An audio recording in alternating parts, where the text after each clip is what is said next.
Hello friends, competitors academy channel पर आप सभी का स्वागत है।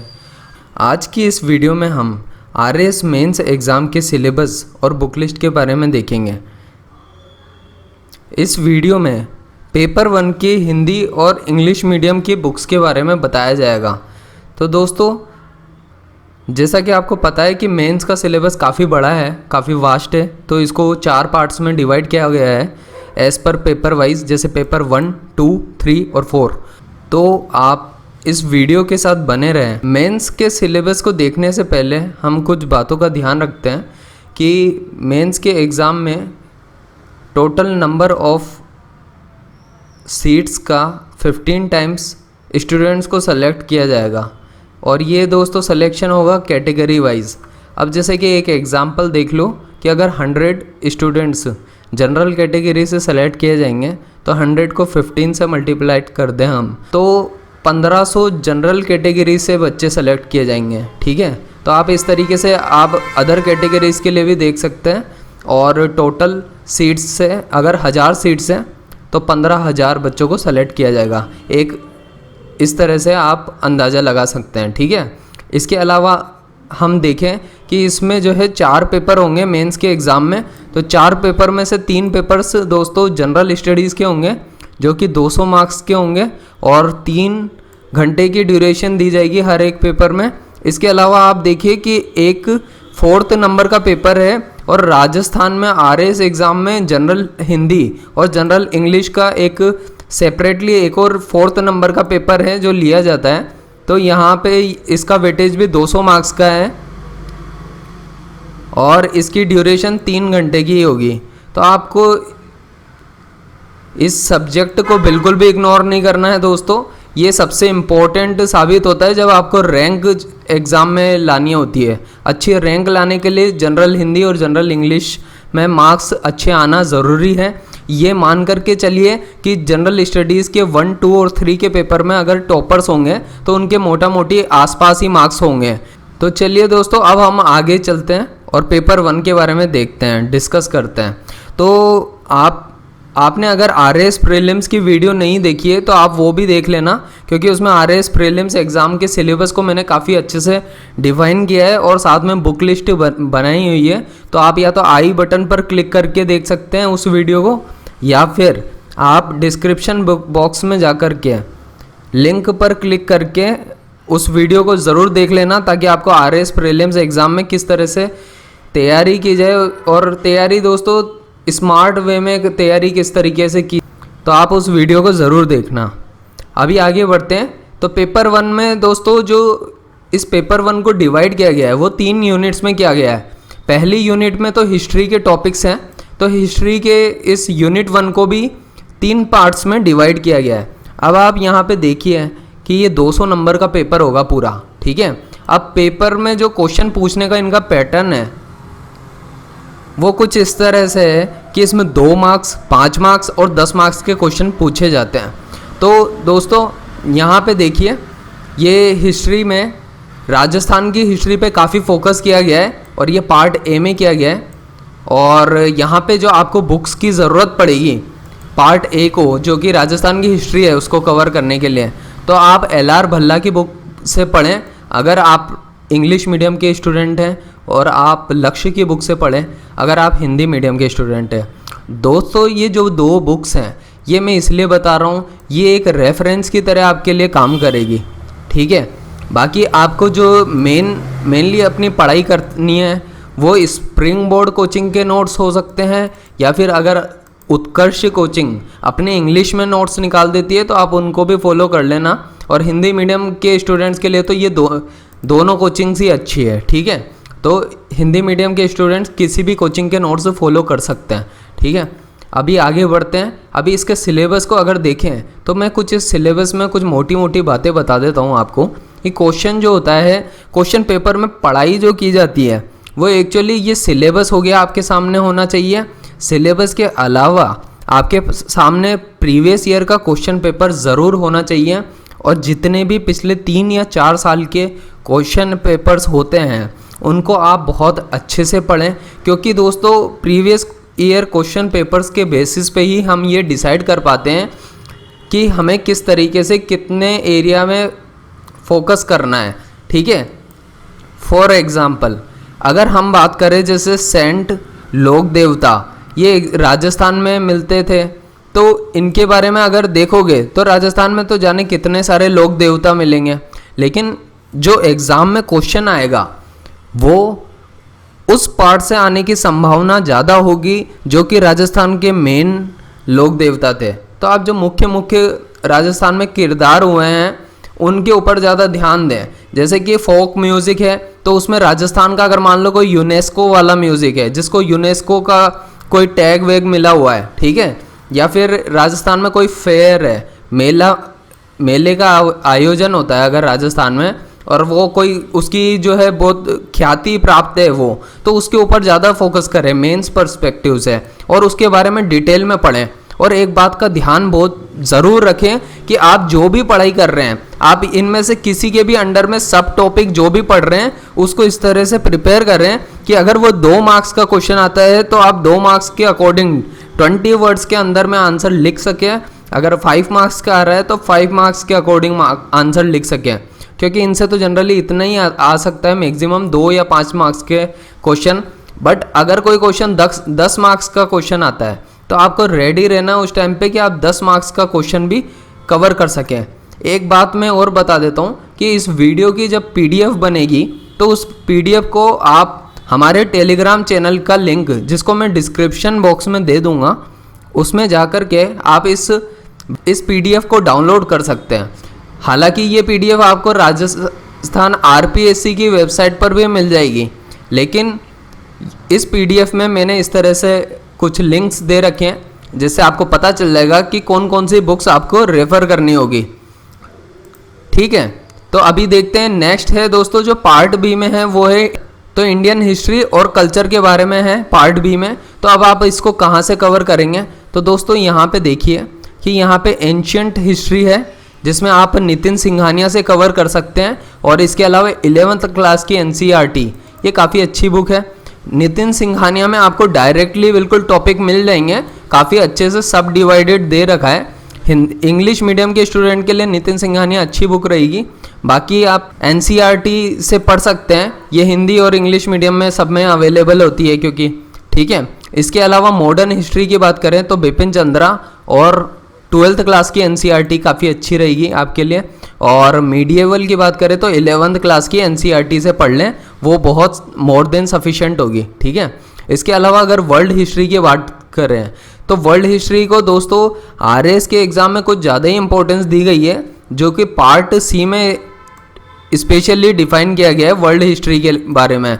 तो दोस्तों आपको ध्यान रखना है कि ये जो टॉपिक्स हैं एक एक टॉपिक पे बहुत फोकस करना। आप रिनेसेंस हुआ या फिर रिफॉर्मेशन हुआ, एनलाइटनमेंट हुआ, तो ये जो टॉपिक आते हैं ना, टॉपिक की डेफिनेशन, टॉपिक से रिलेटेड जो भी इम्पैक्ट हो सकता है या फिर इस तरीके से करके, या इंडस्ट्रियल रेवोल्यूशन, तो इसके ऊपर आपको 2 मार्क्स में टिप्पणी देने के लिए बोल सकता है वो एग्ज़ाम में, ठीक है। हो सकता है वो 5 मार्क्स में भी पूछ ले और हो सकता है 10 मार्क्स में भी पूछ लें, ठीक है, कि इसके क्या इम्पैक्ट हुए, वर्ल्ड वार 2 का क्या इम्पैक्ट हुआ, तो ये चीज़ पूछ लेगा वो 10 मार्क्स में। अब आपको जो है इस हिसाब से इस तरह से प्रिपेयर करना है कि आप वर्ड लिमिट में लिखें। मैं बार बार फोकस कर रहा हूँ वर्ड लिमिट के ऊपर दोस्तों। इस एग्ज़ाम में दोस्तों ये वर्ड लिमिट के ऊपर आपको बहुत अच्छे से फोकस करना है, क्योंकि अगर आपने ऐसा नहीं किया तो आपके मार्क्स कट जाएंगे, एक्स्ट्रा से ये मार्क्स काट लिए जाते हैं यहाँ पे, ठीक है। आपको इस बात का बहुत अच्छे से ध्यान रखना है। अगर 20 वर्ड्स में बोल रहे हैं तो 20 वर्ड्स में ही लिखें, 50 वर्ड्स में बोल रहे हैं 50 वर्ड्स में लिखें, और कुछ भी अननेसेसरीली ना लिखें, कट बिल्कुल ना करें, कोई कटिंग मत करना, ऐसी गलती मत करना, नहीं तो मार्क्स कट जाएंगे फिर, क्योंकि यही सारी प्रैक्टिस है आपकी, और इसकी प्रैक्टिस आप बाद में टेस्ट सीरीज आएंगी अलग अलग कोचिंग्स के, आप देख लेना अपनी सूटेबिलिटी के अकॉर्डिंग। यूनिट 2 पे आ जाते हैं हम, जो कि इकोनॉमिक्स के बारे में है। ये सब कुछ दोस्तों पेपर 1 के अंडर में ही चल रहा है। पेपर 1 में यूनिट 1 में हिस्ट्री थी और यूनिट 2 में अब हम इकोनॉमिक्स के बारे में बात करने जा रहे हैं। अब यहाँ पे भी कुछ बुक्स हैं जिनके रेफरेंसेस इस तरह से हैं एक तो दोस्तों आपको 11th और 12th क्लास की एनसीईआरटी पे अच्छे से फोकस करना है, चाहे आप हिंदी मीडियम के स्टूडेंट हो चाहे आप इंग्लिश मीडियम के स्टूडेंट हो। और इसके अलावा आप किसी भी कोचिंग के नोट्स फॉलो कर सकते हैं। और एज एन बुक अगर मैं कहूँ तो दोस्तों रमेश सिंह की बुक हिंदी और इंग्लिश मीडियम दोनों में अवेलेबल होती है, और श्री राम IAS की बुक इंग्लिश मीडियम के स्टूडेंट्स के लिए काफ़ी अच्छी रहती है। ठीक है, आपको जो भी पसंद आए आप ले सकते हैं अपनी तरफ से। रमेश सिंह काफ़ी इजी गोइंग लैंग्वेज में लिखी हुई है। ठीक है, आपको पढ़ने में आसानी होगी। और दोस्तों आप जो भी प्रिपेयर करें, मैं बार बार कह रहा हूँ, हर चीज़ को आप 2 मार्क्स 5 मार्क्स और 10 मार्क्स के हिसाब से सोचते हुए चलें। अपनी तैयारी इसी तरीके से करनी है। ठीक है, अब जैसे फॉर एन एग्जांपल मैं ले लेता हूँ, जैसे टैक्स रिफॉर्म्स इन इंडिया की बात हो रही है यहाँ पे, डायरेक्ट एंड इनडायरेक्ट टैक्स।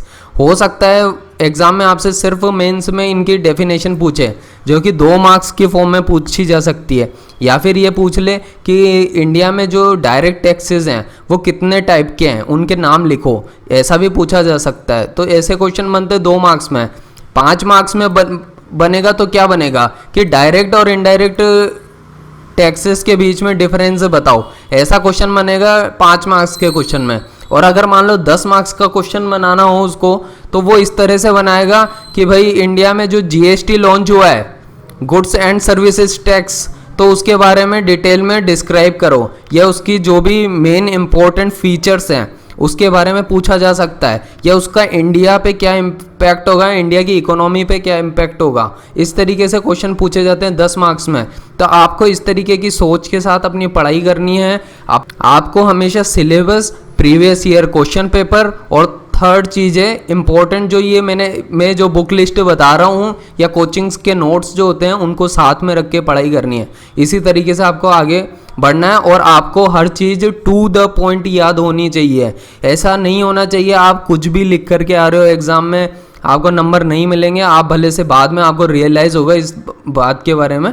ठीक है, इसलिए मैं कह रहा हूँ आपको, आप यहाँ पे देखो जैसे कि ये 2018 का सिलेबस लिया हुआ है मैंने, इसलिए इन्होंने प्रीवियस 12th और फाइनेंस कमीशन दिया हुआ है। ठीक है, अगर अपडेटेड होता है नया सिलेबस 2020 का, तो दोस्तों यहाँ 12th की जगह 15th फाइनेंस कमीशन आ जाएगा। और अगर मान लो इन्होंने अपडेट नहीं किया, RPSC ने अगर अपडेट नहीं किया 12th फाइनेंस कमीशन को, तो हो सकता है कि आपको जो है पढ़ाई वैसे ही करनी है, 12th से लेकर के 15th तक सारे फाइनेंस कमीशन याद रखने हैं। यहाँ जो टॉपिक्स दे रखे हैं दोस्तों, उनकी रिलेवेंस बहुत ज़्यादा है एज़ कम्पेयर टू जो भी करंट अफेयर में चल रहा होता है उसके कंपैरिजन में। स्टूडेंट को लगता है, जो UPSC की तैयारी करते हैं उनको लगता है कि भाई जो करंट अफेयर में होगा उसी से रिलेवेंट ज़्यादा पूछा जाएगा। राजस्थान RAS के पेपर में ऐसा बिल्कुल नहीं होता है। आपको हर चीज़ को बिल्कुल एग्जैक्टली वैसे ही याद करना है जैसा कि सिलेबस में डिफाइंड दे रखा है। वो आज की करंट पॉलिसीज़ के बारे में नहीं जानना चाहेंगे, रादर देन वो प्रीवियस, ये पुराने जो सिलेबस में टॉपिक है उनको एग्जैक्टली जानना चाहेंगे, जो कि यहाँ पे दिए हुए हैं। जैसे मॉनेटरी पॉलिसी है तो मॉनेटरी पॉलिसी के बारे में ही लिख देगा डिफाइन मॉनेटरी पॉलिसी, ऐसे करके क्वेश्चन आ जाएगा। तो आपको इस तरह से अपनी तैयारी करनी है कि आप जो बेसिक्स हैं उसको, ये जो सिलेबस में डिफाइन है उसको अच्छे से प्रिपेयर करें, चाहे 2 मार्क्स के लिए हो, चाहे 5 मार्क्स के लिए या 10 मार्क्स के लिए। ठीक है, अभी हम देखते हैं कि वर्ल्ड इकोनॉमी के बारे में, तो वर्ल्ड इकोनॉमी भी आपको इन बुक्स में मिल जाएगी या फिर कोचिंग के नोट्स में मिल जाएगी। ठीक है, तो आप यहाँ पे देखो IMF हुआ, WTO हुआ, तो आप इनके अंदर में जाओगे ना तो और आपको थोड़ा बहुत पढ़ना पड़ेगा इनके बारे में। जैसे वर्ल्ड ट्रेड ऑर्गेनाइजेशन के अंदर में उरुग्वे राउंड के बारे में पूछा जा सकता है। ठीक है, या फिर दोहा राउंड के बारे में भी पूछा जा सकता है। इन चीज़ों को आपको उस तरीके से पढ़ना होगा। ठीक है, या फिर आप जो एग्रीमेंट हुए हैं वर्ल्ड ट्रेड ऑर्गेनाइजेशन के अंडर में, आपको उनके बारे में पता होना चाहिए। और इस तरह से ये होना चाहिए कि वो चाहे किसी भी फॉर्म में आपसे पूछ लेते, कितने ही मार्क्स का क्वेश्चन हो आप लिख सको, और आप जब आंसर को लिखो तो वो इस तरह से होना चाहिए कि लगना भी चाहिए कि 5 मार्क्स के क्वेश्चन में 5 मार्क्स के लायक चीज़ लिखी है। ठीक है, तब जा कर के 3 या 2.5 मार्क्स मिलेंगे आपको। तो एक इस तरह से मैं आपको एक आइडिया दे रहा हूँ। आगे बढ़ते हैं। यहाँ पे इकोनॉमी ऑफ राजस्थान की बात करते हैं। अब राजस्थान की इकोनॉमी के लिए दोस्तों जैसे कुछ बुक्स हैं, स्प्रिंग बोर्ड का आप ये ध्यान रखना, इनके नोट्स ठीक है राजस्थान की इकोनॉमी के, आपका काम चल जाएगा। इंग्लिश मीडियम के स्टूडेंट हो तो, हिंदी मीडियम के लिए तो बहुत कुछ अवेलेबल है दोस्तों, आप टेंशन मत लो। हिंदी मीडियम स्टूडेंट तो उत्कर्ष कोचिंग के नोट्स भी पढ़ लेंगे या स्प्रिंग बोर्ड से भी काम चला लेंगे, नहीं तो किसी और से भी पढ़ सकते हैं वो। एक चीज़ का ध्यान रखना, ये इकोनॉमिक सर्वे ऑफ राजस्थान बहुत ज़्यादा इंपॉर्टेंट होता है, यहाँ से डायरेक्ट क्वेश्चन बनते हैं, प्रीलिम्स में तो बनते ही हैं, जो कि मैंने प्रीलिम्स की वीडियो में बहुत अच्छे से बताया था। ठीक है, तो जो RS प्रीलिम्स की मैंने वीडियो कवर की है वहाँ पे जाकर के आप देख सकते हैं कि मैंने क्या क्या बोला था इसके बारे में। बाकी आपको मेंस के लिए भी पढ़ना है इकोनॉमिक सर्वे ऑफ राजस्थान, उससे आपको पता चल जाएगा कि राजस्थान में राजस्थान गवर्नमेंट के द्वारा किस तरह की स्कीम्स, कैसी पॉलिसीज़ चलाई जा रही है। आपको राजस्थान के बजट को भी अच्छे से पढ़ना है और ध्यान रखना है। और यहाँ पे जो भी टॉपिक्स दे रखे हैं, अगर डेयरी दे रखा है तो डेयरी इंडस्ट्री हुआ या फॉरेस्ट्री हुआ, इन सब के बारे में आपको एक समराइज्ड नोट्स बना लेना है, ताकि आपको वही चीज़ें ध्यान रहे और एग्ज़ाम में एग्जैक्टली जाकर के आप लिख दें। ये नहीं है कि आपको एग्ज़ाम में जाके सोचना पड़े, सोचने का टाइम नहीं होता है, इतना आप दिमाग में रखना। आगे बढ़ते हैं हम। अब नेक्स्ट है दोस्तों ये यूनिट 3। तो यूनिट 3 जो है पेपर 1 के अंदर में, यूनिट 3 में दोस्तों ये कुछ 3 टॉपिक्स हैं, जो कि सोशियोलॉजी है, मैनेजमेंट है और अकाउंटिंग एंड ऑडिटिंग है। ठीक है, तो इन तीनों टॉपिक्स को आप किसी भी कोचिंग से आप कवर कर लें, जो कि मेनली तो स्प्रिंग बोर्ड के कोचिंग से ही मिलेगा आपको मटेरियल, अगर आप इंग्लिश मीडियम में पढ़ रहे हैं तो। बाकी आप ये एक सम्यक नाम से कोचिंग भी चलती है, सम्यक क्लासेस हुई, या फिर और भी कोचिंग क्लासेस होगी, जैसे आश्रम नाम से भी कोई इंस्टीट्यूट है, आप देख सकते हैं मार्केट में जो भी अवेलेबल हो। बाकी एक चीज़ है कि जो NCERTs हैं, जो कि 11th और 12th क्लास की NCERT है, वो भी काफ़ी इंपॉर्टेंट होती हैं दोस्तों। वहाँ पे आपको ये टॉपिक ढूंढने पड़ेंगे, एक एक करके सर्च करने पड़ेंगे, तो आपको मिलेंगे। 11th और 12th क्लास की तीनों टॉपिक्स के ऊपर, ये तीनों जो सब्जेक्ट्स हैं, ये सोशियोलॉजी हो गया, मैनेजमेंट हो गया, या अकाउंटिंग एंड ऑडिटिंग हो गया, ये सब कुछ NCERT में अच्छे से दिया हुआ है, और 11th और 12th क्लास के NCERT में अच्छे से दिया है। तो आप जाकर के एक एक टॉपिक के या तो नोट्स बनाएं, या फिर आप कोचिंग के नोट्स लें, उनको देखें। बाज़ार में आपको कहीं ना कहीं मिल जाएंगे, नहीं तो आपको RS इंग्लिश मीडियम चैनल है, उसमें जाकर के आप देख लें, वहाँ पे आपको काफ़ी सारे नोट्स मिल जाएंगे जो भी वहाँ पे अवेलेबल हैं।